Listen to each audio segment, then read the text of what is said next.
Hey, everybody. Welcome to the FreeMind Podcast, the realest thing on the internet. Remember, there is no agenda. There are no questions. There is no prep. There is no pre-session dinner. This is two humans connecting in real time on camera. Today, we have Akash Mitra. He's the head of sales for Bijak over in India. They're doing some incredible things in the distribution and e-commerce space in the agricultural and produce in India, connecting farmers, retailers, and consumers alike. So let's jump right in and check out his story.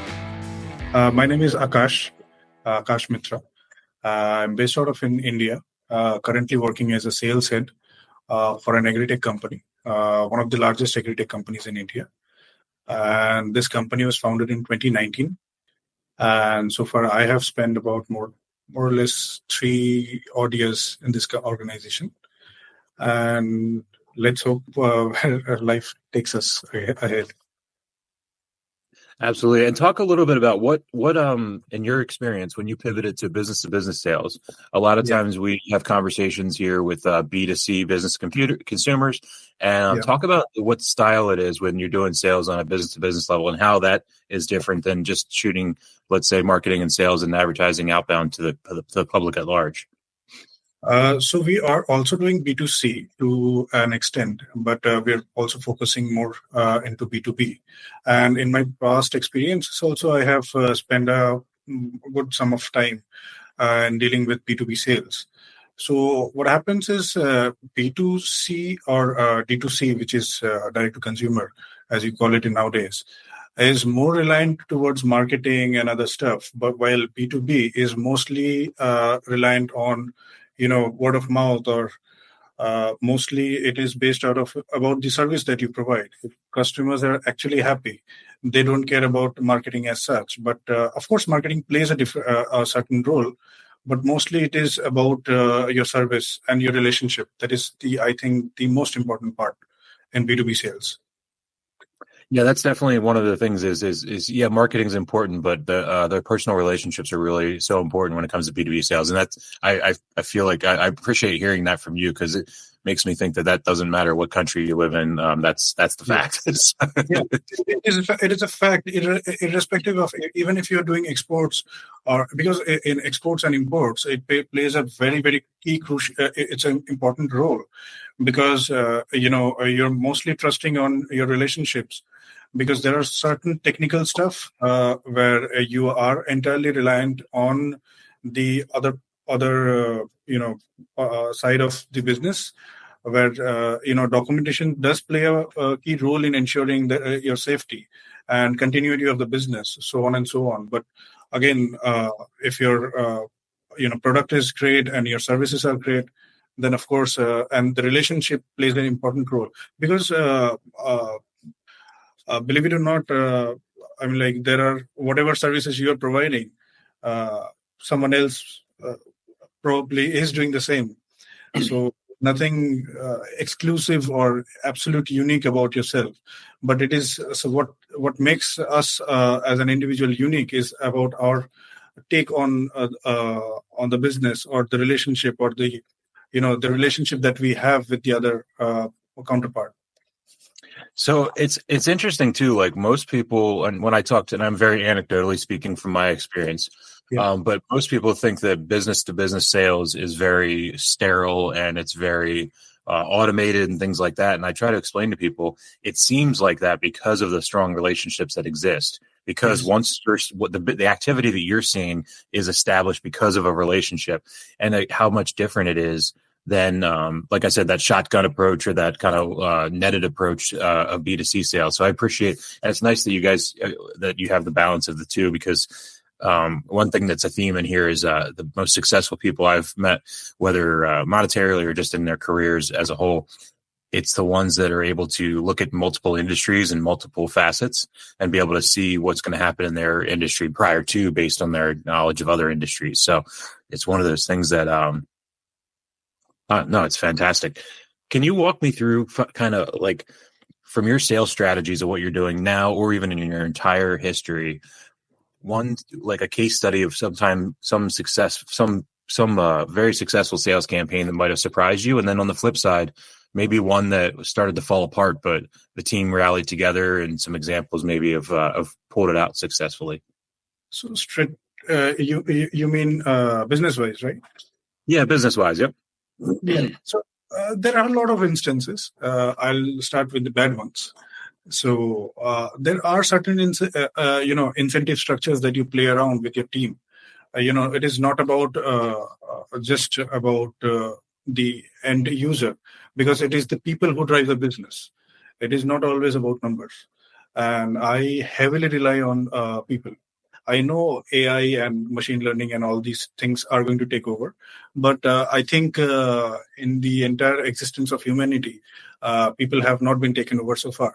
There have been a lot of diseases and a lot of stuff, but even if machine learning and AI is taking over, so what I do is I heavily rely on my team. I always have been, and I always will. So there are a lot of strategies that we play out, to motivate and do whatnot, and a lot of takes we do about increasing sales and so forth. So, for example, there have been instances where we have taken certain calls that if we let's, for example, if we are supplying to certain vendors, a lot of vendors, on a regular basis, and we are doing B2B sales, for example, say, like, for example, we are supplying to all the, mom and pop shops around, in certain cases, and we are supplying, let's say, for example, a product. I don't want to name names in my previous organizations. So what happened was, there were a lot of issues in terms of, returns specifically, because of the quality parameters and even the relationship. For example, what happens is you are controlling the sales perspective, you're controlling the order taking part from there, and you're trying to convince all your pitch. You have your sales deck, your sales pitch prepared by your sales team, and they're already pitching there. But what happens is ultimately if the delivery is not done well, so it falls apart entirely. So you need to have a control, and their technology plays a very, very crucial role there. So, say for example, even like any of the courier companies, if they are selling you a particular product, that we will do a 1-day shipment or 2-day shipment. If the shipment is also done, I know that it is different for US and it is different from any other countries, but in countries like India and any other Southeast Asian countries, mostly the courier partners come and deliver the products to you, on your face. So if the relationships are different, even it happens with quick commerce or food delivery partners as well. There are like Uber Eats or the other companies, what I'm trying to say. So if you are entirely satisfied with a particular restaurant and you've ordered from there, and if Uber Eats, whosoever is delivering, is not behaving properly and whatnot, you probably will not be ordering from that particular restaurant, because a lot of things are not in control. So that is one aspect. So I believe what falls apart mostly is the end, last mile services. That is very, very important. You might have a great technology bit in your organization. You might have a great sales team. You might have a great product as well. But if your last mile is not that great, so it will fall apart. So that is one thing I have experienced in my past. And of course, we have learned and we have developed a lot of technological enhancements where we can track. And of course, we cannot control human-to-human interactions, but we might be able to, retrain, train, and train again. So that is the only way forward. Attrition also plays a very key and crucial role in this part. On the other hand, there are so many milestones that I've achieved in my career so far. So a lot of the milestones that I have seen in my career so far, through my team, of course. I'm just grateful that I have always been blessed with greatest teams and team players. So I believe they are mostly motivated about,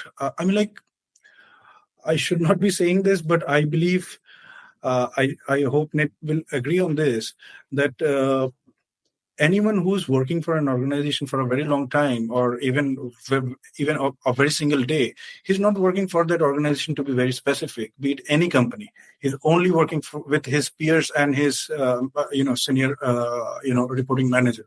So that is very, very important.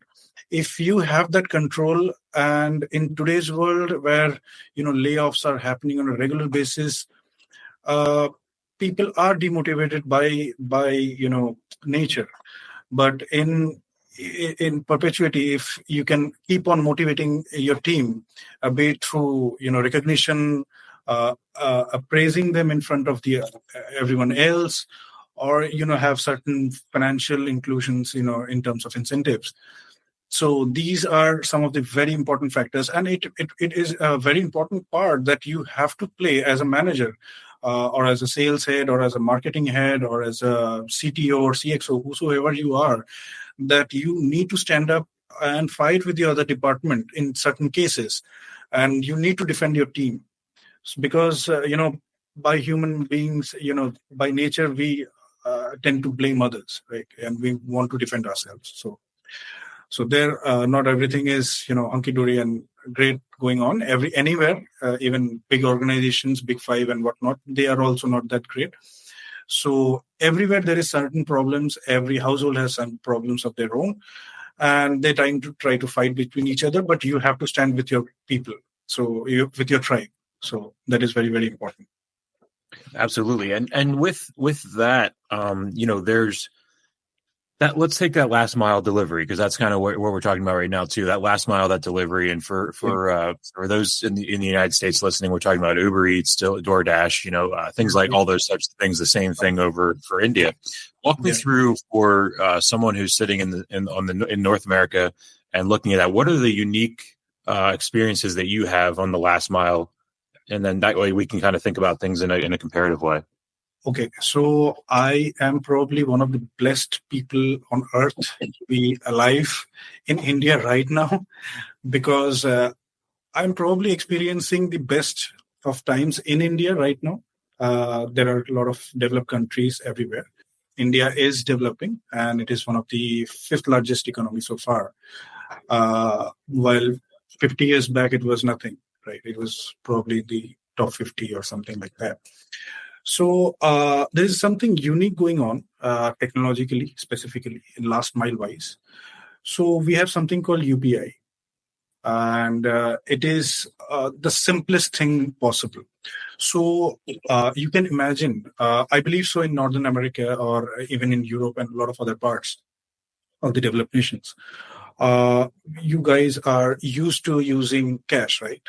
Hardcore currency notes, or checks, or even card payments. India has evolved in the last, I think, 2 to 3 years, 3 years more or less, 3 or 4 years. So India with 1.4 billion for 4 billion people, it was not expected so far.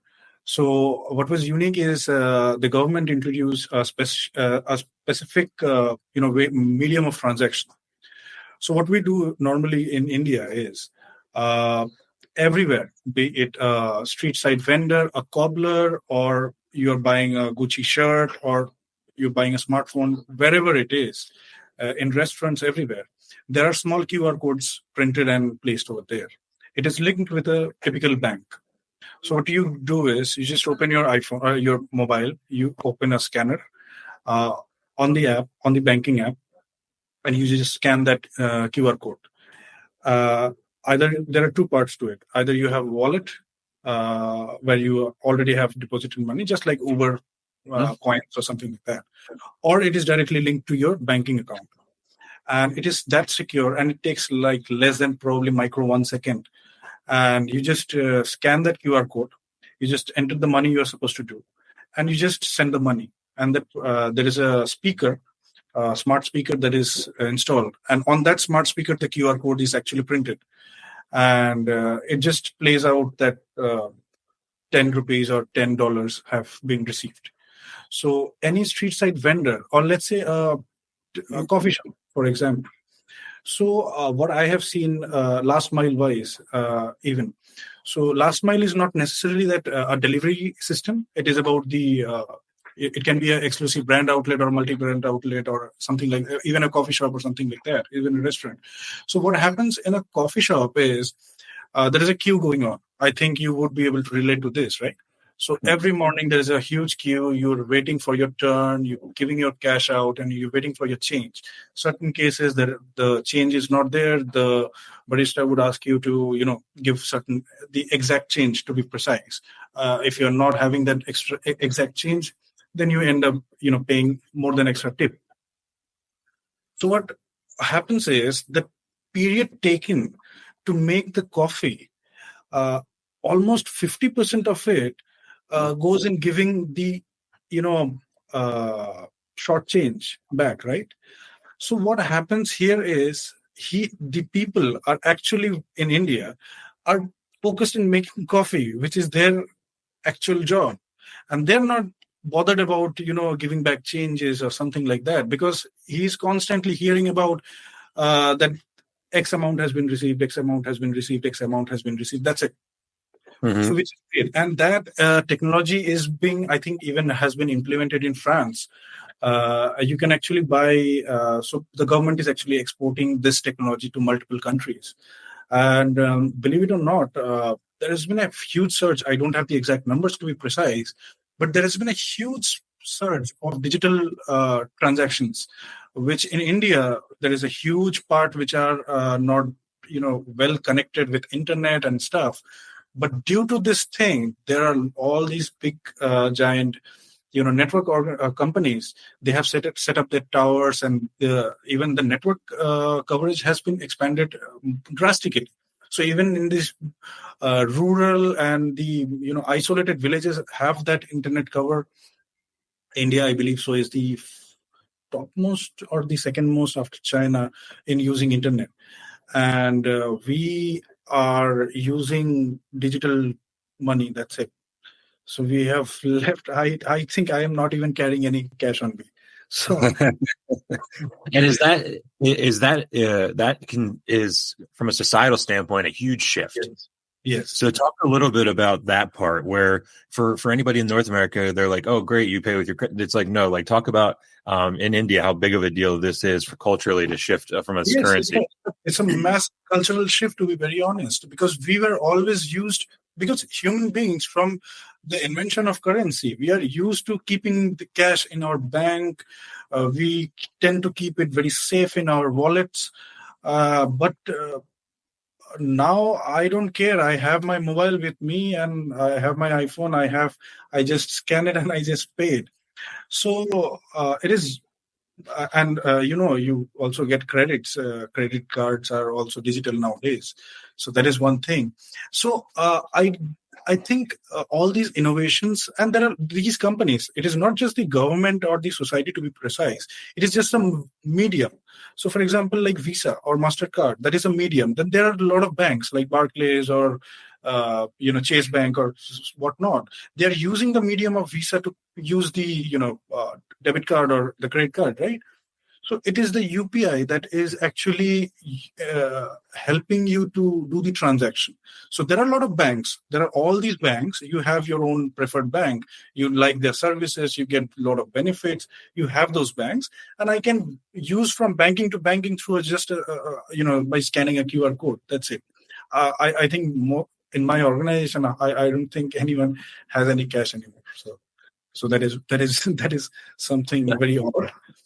I love that. Now talk a little bit about too, like when you're for your sales team, let's say for execution, and you're specifically in the fruit and vegetable space. So we would call that the produce space, and for that area, talk about the unique skills let's say unique strategies in managing your team and motivating your team in a place such diverse areas as India. Yes. So motivating plays a very key factor. Considering it in the produce business, fruits and vegetables, it's highly perishable.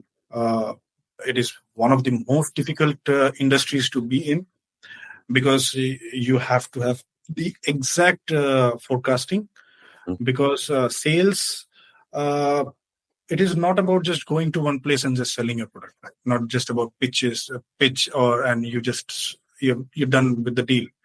So in order to close a deal, you need to have that product at your warehouse or your source. So there is so I'll just guide you through. So how it works is basically there is a procurement team, and there is a sales team, and there is an ops team, and there is a data team, to be very honest. So data team helps you flow all the data, and it is just like a MIS or a BA, business analyst. So what happens with the ops team is when the procurement happens from the once it reaches the warehouses. So the business we are in currently, so we are mostly focusing in creating and curating a specific brand, which is called Just Fresh. And there has not been any such major players in branded space in produce in India. There has been a lot of success stories worldwide, like Chiquita or Jespri, and there are a lot of others. Like Washington is one of the biggest brands. So we are trying to curate a specific brand. So it is very difficult if you want to work around more than, like, let's say 120 or 150 commodities produced.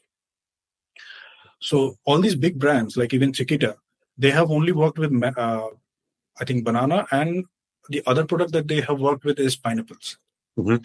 So it is very difficult to control seasonality. It is very difficult to control the consistency of the products, because season to season it depends. It changes entirely. You don't have any control over it. So it is very important and difficult to control the mindset of your consumers, because once, let's say, for example, if I open a bottle of Jack Daniels, I know what is the taste that I'm going to enjoy, right? If I open a chocolate candy bar, I know how a Snickers would taste. I think we never expect the taste to change, because they have those ingredients and they're used to preparing it over and over and over again. But in case of produce, it changes on a regular basis. So it is very, very difficult. So, and resistance plays a very important and crucial role in this. Because let's say if you're doing B2B business, you are going in and just selling your product. But at the time of delivery, when it comes to delivery, the consumer might have a different opinion on the product. So you might like, let's say, I don't know if you would try to relate. Maybe you like soft mangoes, and someone would like a little bit, not so soft. Or you want your tomatoes to be very, fresh and, ready to cook. But someone wants to keep it for 2 to 3 days or more than 6 days in his refrigerator and then use it. So they would want a little bit, not so ripened ones. Mm-hmm. So perception is a very important part in this. And it is very, very important to motivate the team continuously. Else, the rejections play a very important role.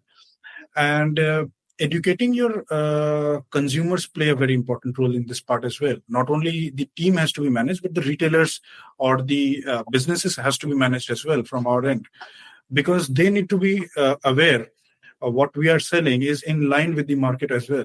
Because we are trying to create something which is already available in the market. And the only unique part, what we can provide is we can do sorting, grading, cleaning, washing, and then just pack it and hygienically, and we can supply it. That's what we are trying to achieve, right? But they're also getting the same produce from the farms. So they might not be sorted, graded. They might say, for example, size grading is not done. So if you buy a sack of potatoes, let's say, for example, there might be smaller sizes, which might be like, say, for example, 50 millimeters in the radius. And there might be some pieces which are extremely small because it's a farm, right? Not producer, or all the producers are not grown on the very same day. It depends. But when you are harvesting, you're harvesting entirely whatever is grown on the farm. So a bit technical, but yeah. So training and education parts are very key role. So we are aware of the crop calendars, and it is not only that the local produce that we are selling. It is the imported produce that we are selling as well. Let's say we are also selling Fuji apple, which comes from Japan. We are selling Washington apples, which comes from US and New Zealand. We are selling apple Royal Gala, which comes from New Zealand and Chile, Turkey, and a lot of other countries. So it is not just that we have procured them, we have imported them, and we are just packing them directly. We are ensuring that the least amount of human intervention goes into it to match the hygiene factor. And it is sometimes washed, sometimes products are not required to be washed, depends on the product requirements. And we are trying to just provide the same and try to create a brand ecosystem. Talk a little bit about, with that said, with the app you all have developed and everything like that. It seems like it's extremely intuitive, but also extremely accountable. And talk about, you had mentioned the hygiene and things like that. And I think it doesn't matter what continent you are. I think we're all looking at things in a different way since COVID, and we're all looking at everything in a different way. And I think that talk a little bit about how that brings the transparency to the supply chain and brings more authenticity to the products that people are consuming with your system and your company. So, Nate, I believe you have been to the market, the supermarkets, and you probably have purchased, produce for your kitchen.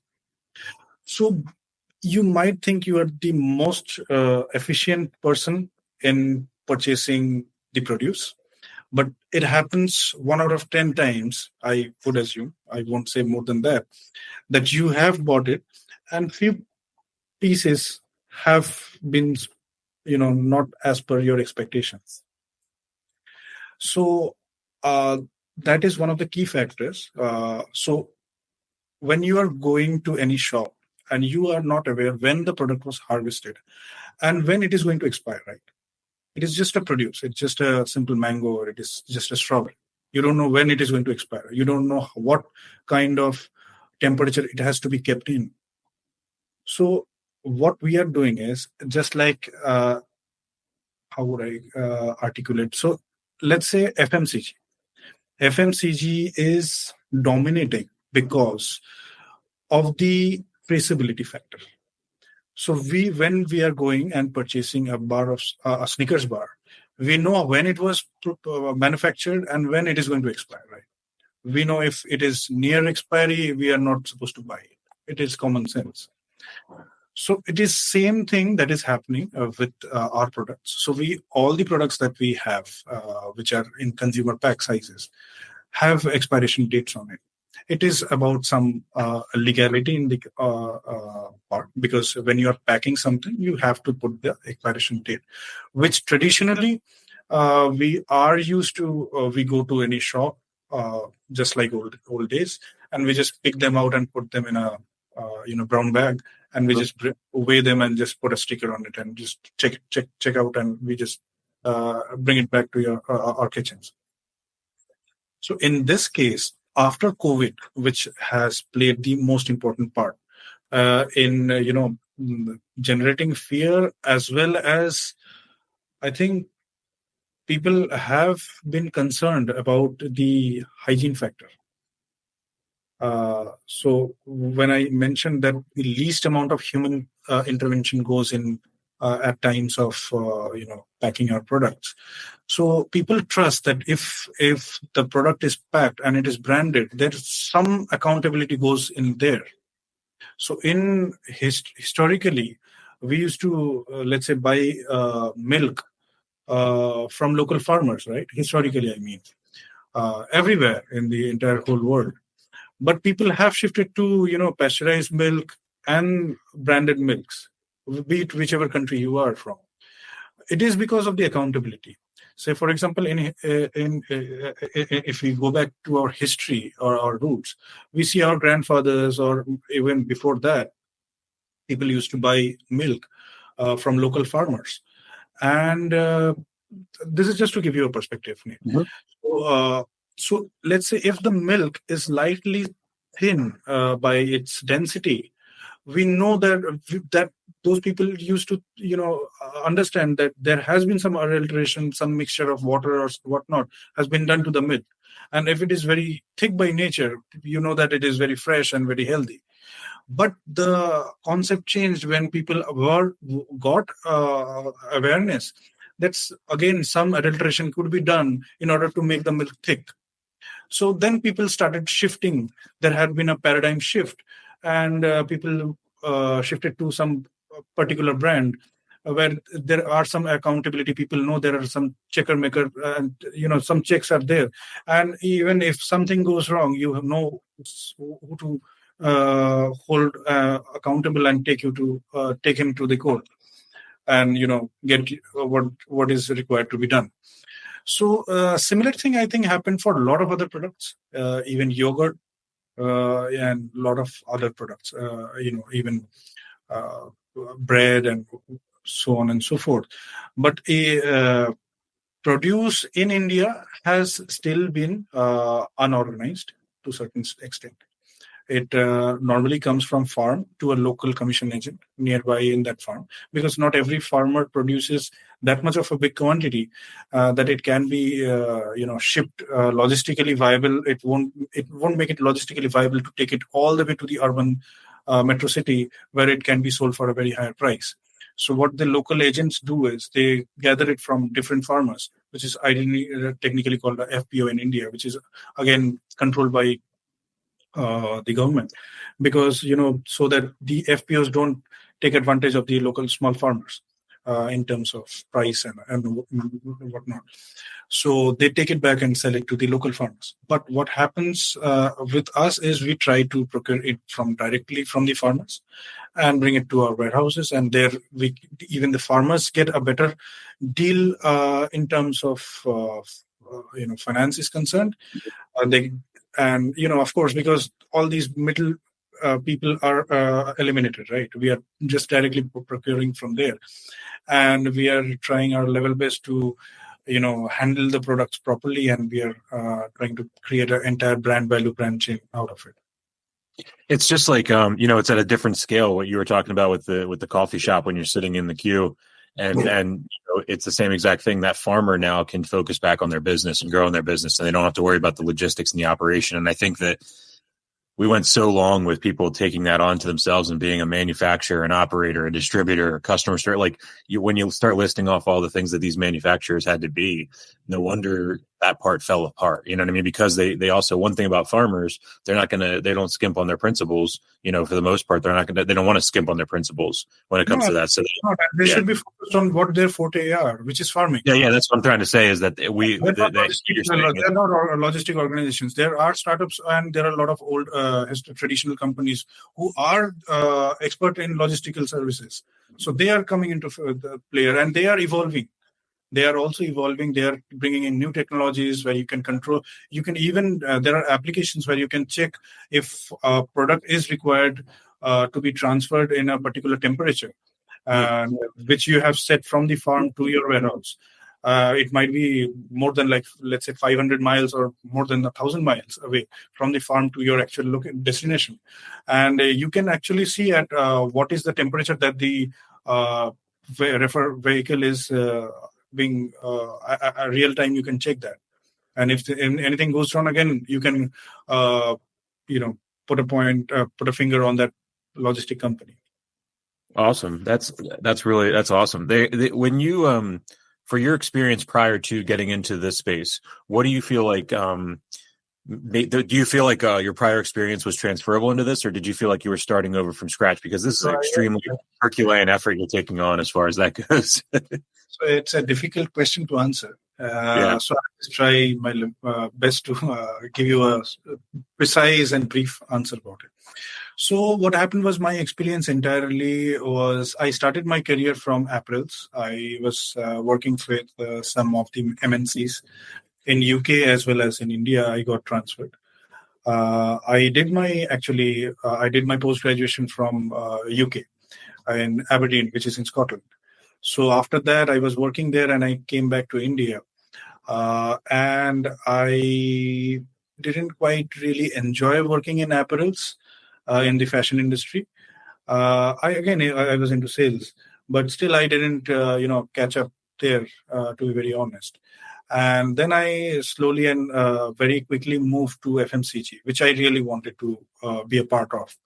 But I actually wanted to be part of those FMC or those companies who practice, sustainability in terms of, betterment of the society. To be very honest, I didn't want to sell anything which I would not consume. So that was very, very, clear in my principles, so from the start. So I worked with few companies who had a lot of sustainable practices. The products were, new by nature, and they were increasing the, you know, a revenue perspective of or family earning perspective from a farmer's point or whatever not. But it was entirely into a niche FMCG division where I worked for a very extensive period. But in India, I not sure about how it works in Northern America. But the distribution part plays a very important role in the supermarkets. So the brands, not necessarily. So let's say there is a certain brand, he might have a deal with Walmart or any other big box chains. And they might be supplying it directly, from their own hub or their factories. But in India, it is very difficult to do so. And what entirely, how it runs here is you have a lot of distribution networks, distributors to be very precise, and there are a lot of carrying and forwarding agents and so on. So what happens in FMCG mostly is, so I was handling mostly into the supermarkets, the modern trades, as we call it in technical terms. All the brands where I worked. So I was dealing with the top end executives, cracking the deals so that my brand can be, part of their supermarket chain. So what we did, how it works is, let's say you have gone and you have cracked a deal with Walmart. They are agreeing to keeping your products in their shelves, right? But how you are going to supply, because the networking is huge and it entirely scattered. You have your factory somewhere in northern India, but you are supplying to southern, eastern, and western India. So, and it is completely, far off. Logistically, it doesn't make us, viable to supply each and every store because their, purchase orders are going to be very limited, store to store. So, unit economics wise, it doesn't make sense. So how it works in India is there are distributors situated, multiple, there are n number of distributors. So you have to also make and convince a particular distributor to have your product supplied to those supermarkets or even the small shops. So you have to provide them a certain margin where they will be able to consider their logistics, their warehousing, their employees, and they can take care of all these parts. So that then your business is done, right? So you get your primary sales from the distributors. The distributors then supply to the retailers, which is the secondary sales ideally, and then these retailers, when they are selling to the end consumer, it is the tertiary sales. So mostly the FMCG companies in India are reliant in primary sales. Of course, the secondary sales happens because of the liquidation at the retailers, which is the tertiary sales, and their sales staffs, brand sales staffs, which are ideally called promoters. Brand promotions are happening at a store level, which enhances the tertiary sales. And of course, if the churn rate is more, then the purchasing orders increases and the secondary sales also increases simultaneously, which is directly equivalent. So transitioning from that to agri-tech was a different take. But the brands which I've worked earlier were operating at a distributor level as well as a hub and spoke model. So here, for the sanctity of the quality, we are produce business mostly in India, and what we are doing right now is not done through distributors. It is done through our own hubs, right? Because it is a very volumetric business. So it was not that great or big. It was not. I didn't feel like I was starting from the scratch, but the entire industry was new to me. But the retailers were the same. So I initially started in this organization with this particular brand, and I was the core team here. And I started my business with the same old supermarkets, because again, coming back to the starting of our session, that relationship plays a very key role. So I had those buyers, I had those purchase managers in my contact list. I had very good relationships with them. And when I joined this business, of course, those buyers would be different, because they are experts in buying FMCG products. They are not experts in fruit and vegetables or produce. So they have their peers who are experts. That is a different department, but they helped me connect with those, their peers. That Akash, you can contact this person. I'll give your reference. You can come and meet this him or her, and you can discuss your terms of your agreement and everything, and you can close your deal. So it helped me a lot.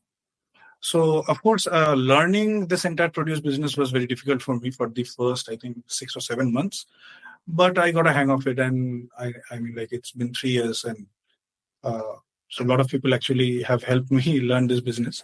So who are mostly into procurement in our organization. They help me with the crop calendar, what comes in what season and not, what to expect, and what is good and what is bad. Even I had some perception of my own, which got changed, product quality wise. I think that one thing that's lost, and I respect so much about the food and beverage and produce space, is what you're talking about with the shelf stability. And for example, in my experience, like I've worked in non-perishables, and I've also worked in perishables, but my perishables were never to the fruits and vegetables level. I mean, I still had a 45 to 60 day lead time, between the time of it landing at my docks. Talk a little bit about what it's like I understand it's a very complicated, or it could be a bigger question than I think, but like the complications that involve the amount of systems, I guess that I would say, the amount of systems that you must have to be on top of that. And plus for you guys, the amount of traders that you have, I think I was reading 30,000 traders. I mean, that's outrageously amazing. You know what I mean? But also on the back end, I feel for you and the complication part of the management of it. So yeah. Of course. So a few years back, when you had to go on a date, probably. So you would go to a particular restaurant. You would have to meet her up at a particular restaurant, and you didn't know where the restaurant was.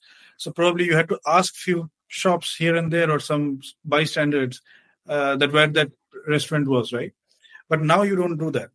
You just open up your Google map, and and technology helps you navigate through to that particular restaurant or to your particular destination.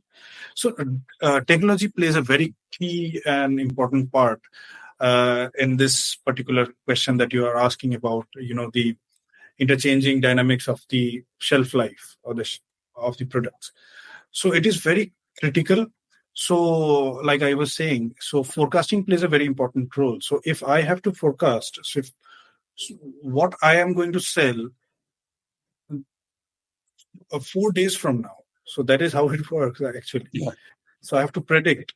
So, Indians are not snake charmers anymore, but I have to do the crystal ball gazing so far from the trends and everything. It doesn't matter the continent. I use the same line. That's amazing. So what I have to sell 4 days from now, I have to predict that. Because I used to have one on my desk, by the way. I used to bring.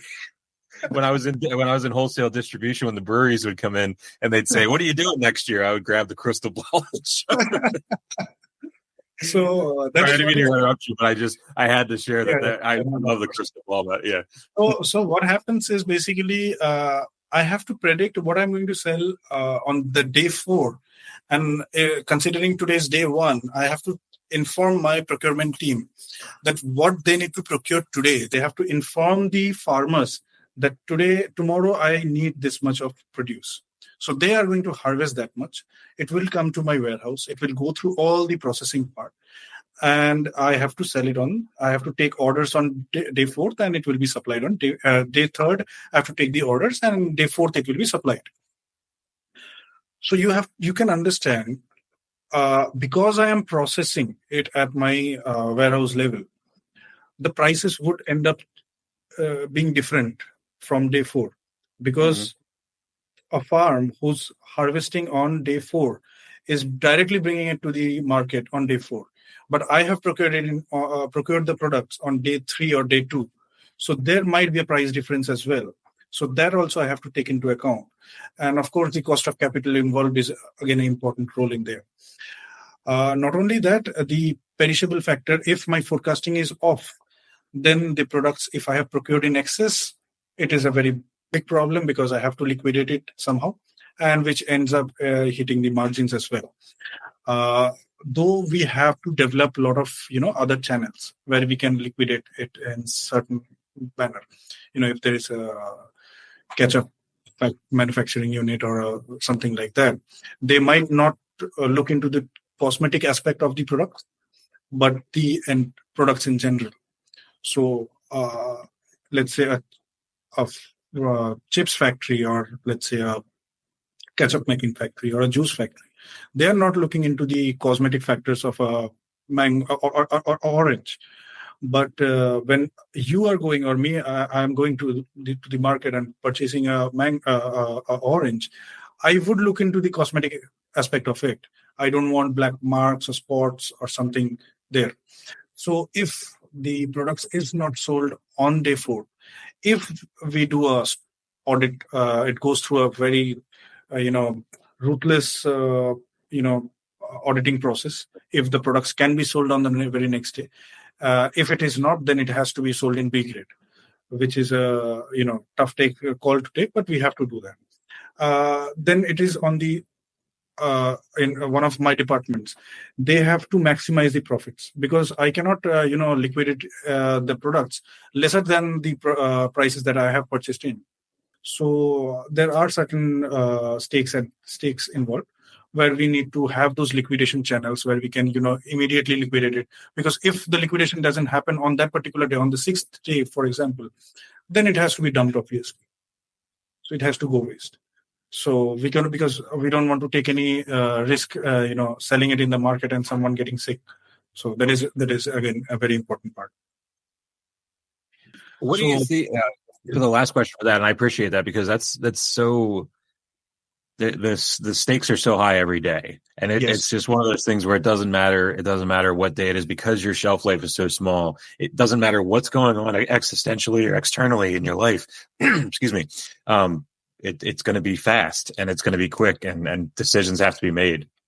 Yes. So in this particular business, we are, I think, sales or operations, everyone is working 24/7, 365. There's no breaks whatsoever. I mean, like, we have our office, timings 6 days a week, or certain hours, but our warehouses are operational 24 hours. So shift timing are different. People take their normal working hours, they take their day off and whatnot, but ultimately we are awake, we are not sleeping. We know if something goes wrong, decisions have to be taken in a jiff. We cannot lag and delay, and we cannot take it more than required to take any certain decisions. So we have to take that. So let's say if products, our procurement team is getting a product at a very low rate, which might yield into a higher margin. Though my output is not that great, the sales team is not that confident in selling that much of quantity, we have to take that decision that yes, we can take that margin, and we will enforce or push and motivate our sales team to sell that much. Or if the pricing is off, which is a very high chance that it will be, because of the value additions that we do on our product. And again, if the pricing is off by itself, if the supplies are on a very higher level on the day which I am selling the products, the delivery date, so it is very much possible that my pricing is off by 20, 25% or 30%. Then that a retailer or the business where I'm selling, they might take into an account that why will I buy from particular brand for 30% extra, where I can get the same products at 30% less, while my rejections, even if I do my own sorting grading, it might lead to like 10, 20%, 10, 15% of rejections. So ultimately, I'll still be making a 15% less, price. So it takes a very, hard steps and very motivated steps from the sales team to, convince that consistency is very important. That I think that you have purchased it today from the market, you might be, in luck that you have got a great deal, but tomorrow you might not. But I'll be there supplying you consistently and, at a fair price, which is very important. So in a farmer's market, traditionally, when you have been to any farmer's market, if you have, so you know that there are not fixed prices. So the farmers or the sellers in that shop tend to, quote the prices based on people to people, from customer to customer, right? But when it comes to applications, like we have a retailer app specifically, it is a fair price. Anyone can open up the app, anyone can download and see the prices based on their locations and their pin codes or zip codes. So they know that it is a fair price, that even if I buy this much, I am not being discriminated because I buy a lesser quantity and the other shop or the company is buying at a higher quantity, so they will get a better deal. Of course, there are slabs, slab prices are there, but still the prices are very much fair. So they have a trust factor there. Again, relationship plays a very important role. These ground sales, foot soldiers in the market. So I call them foot soldiers because, sales by itself is a war to be, won. So when my foot soldiers, when the ground staff are going to the market, they are maintaining their own relationship at their own level, which I might not be able to control as well. Because if I go, I might not be able to sell at that particular price, but my sales executive who is going to the field might be better than me. So, and I believe so they are better than me. So they have their own relationship and, this dynamic prices, even the prices are high, they will be able to sell it. So that much confident I am. Thank you so much for taking the time for this discussion. I really, really appreciate it. I mean that. And I can confidently say this is not the last conversation we're going to have. I'm fascinated with your business, and I'm inspired by what you're doing, because where most people don't realize that you're carving this path, and it's some of it is education to the public, some of it's education to the consumers, and you're doing something new, and that's challenging. It's scary, but you have the confidence and you have the wherewithal to pursue it. And I think that compliments to you, and I look forward to following your journey. Thank you very much. Thank you. Excellent. You enjoy the rest of your day, and thank you again so much. And I'll be taking time out so early in the morning and having me at your show. So no problem at all. So let everybody know how they can reach out and connect with you, if it's LinkedIn, and also how people can follow your company on the different social media channels. So I am available on LinkedIn. So I am reachable. You can find me on Akash Mitra. I'll share my LinkedIn profile somewhere. You can post. Yep, we'll put it below you for you. Yeah, it can be done, so people can reach out. And I'm very much, I answer very frequently. If you have any questions or you want to get in touch, I try my best to, come across and answer any questions or connect. I love to network. So excellent. Thank you so much. I really appreciate it. You have a good rest of your day. You take care. Thank you. Take care. You looking for a way to grow your business, reach new customers, and increase your sales? If so, you need the FreeMind Group, founded in 2008 and a provider of creative and strategic solutions for the food and beverage industry. Whether you need branding, marketing, product development, or innovation, the FreeMind Group can help you achieve your goals and unleash your potential. Visit our website at thefreemindgroup.com and get a free consultation today. Thank you for listening and see you next time.